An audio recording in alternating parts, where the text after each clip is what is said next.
I see GCP as an evolution from AWS. AWS was the OG, releasing their first product in 2006, which was SQS.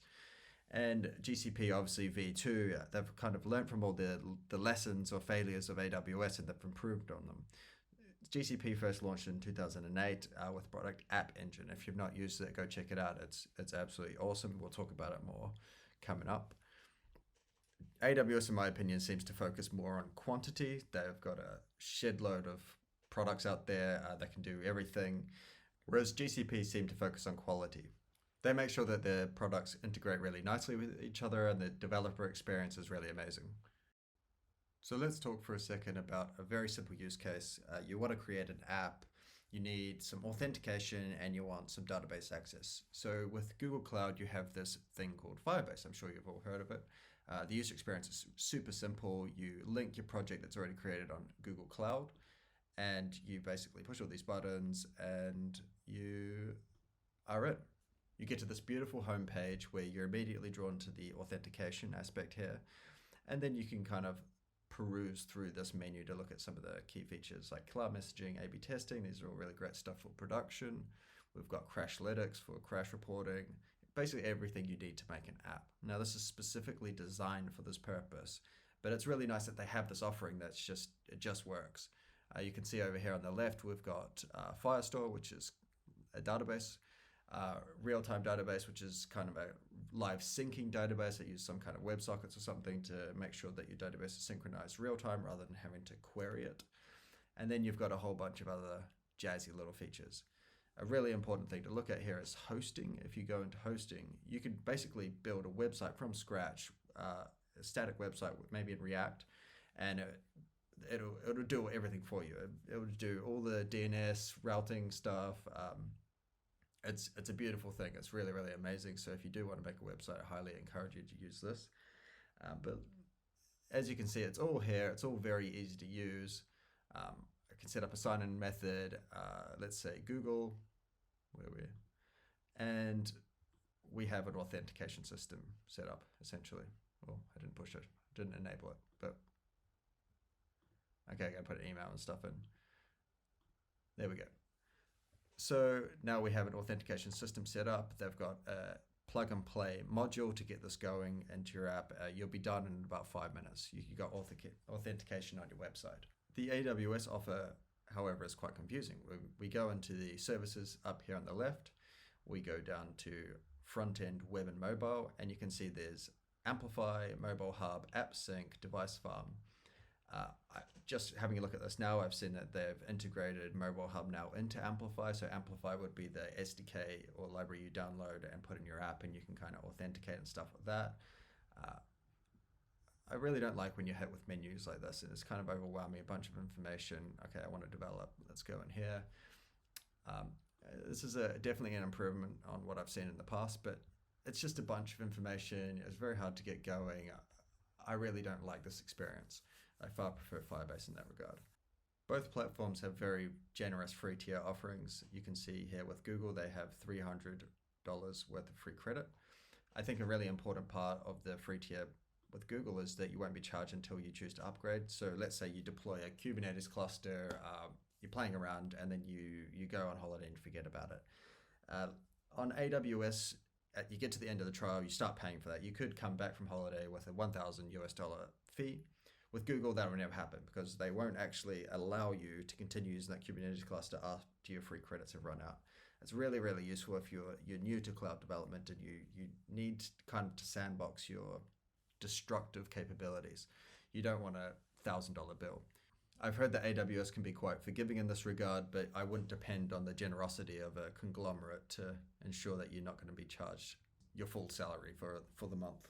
An important thing to note when you're looking at AWS over here is that there are free tiers that are always free with both platforms. So Google offer 20 free products every month, let's say 1 terabyte of querying and BigQuery, and so does AWS. They're usually quite generous. The hook is that they want to get small scale businesses in and building on their platforms so that when they do go large scale, that's when they start to make money off them. I've been working at a startup for 2 years now, and even now we're barely breaking past the free tier aspect. which is a testament to how good these free tiers are.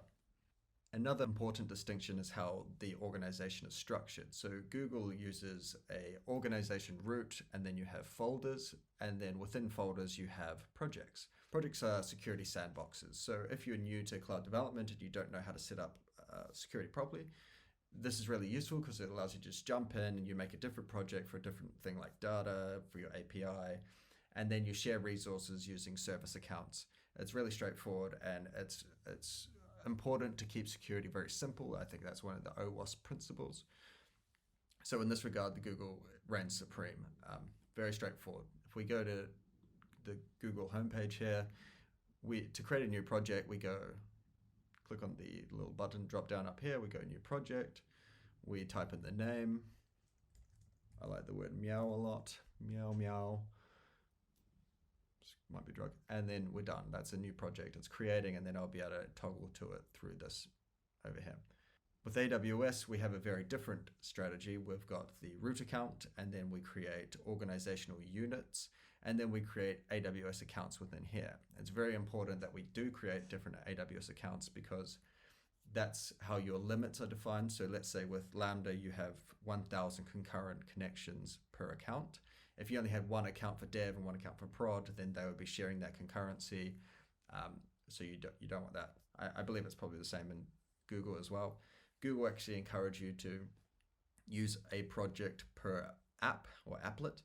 So let's say you're an API, put that in one, and then put your data in another. So you've got that nice sandbox. With AWS, creating and navigating between accounts is an absolute pain in the ass. So we go over here to AWS management, we click AWS organizations. I've actually tried to create some accounts here previously and they didn't work. So let's go meow meow. Okay, I've got to associate an email. So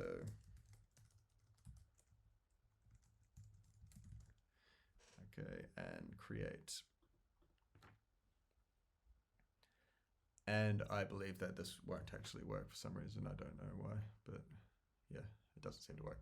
And even if you do, you have to create some kind of toggling mechanism. So you go, there should be a switch accounts thing here, maybe because I don't know why that's not there. But there's usually a switch accounts drop down, which allows you to toggle between your different accounts using certain permissions, but you've got to set it all up, and it's a real pain in the ass. So Google's a clear winner on account structure, organization structural stuff. I mean, you can just tell by looking at the different diagrams here. Look at that versus, look at that, that's honey to my eyes. Beautiful stuff. The final distinction, which I think is very, very important as a new developer, is the user experience, the actual console itself. So with Google, you land on this homepage. We've got some really useful information here. Getting started, some high-level information about our APIs, what we're using, any kind of errors, our project information. We go in here to activity and we can see actual actions that are being made by users or services, which we can filter over here. So if we're concerned about maybe some users doing something a bit crazy, we can see it all in here. And they also give you some nice recommendations. The services are put into these subcategories, which is quite useful. And then we can go in and it all flows really, really nicely. A really important aspect of cloud computing is logging. You need to be able to watch your infrastructure and ensure that everything's working. With the Google experience, they've integrated what's called Stackdriver. You'll see a lot of the documentation talking about Stackdriver. They've recently upgraded this. So now it looks really, really fresh.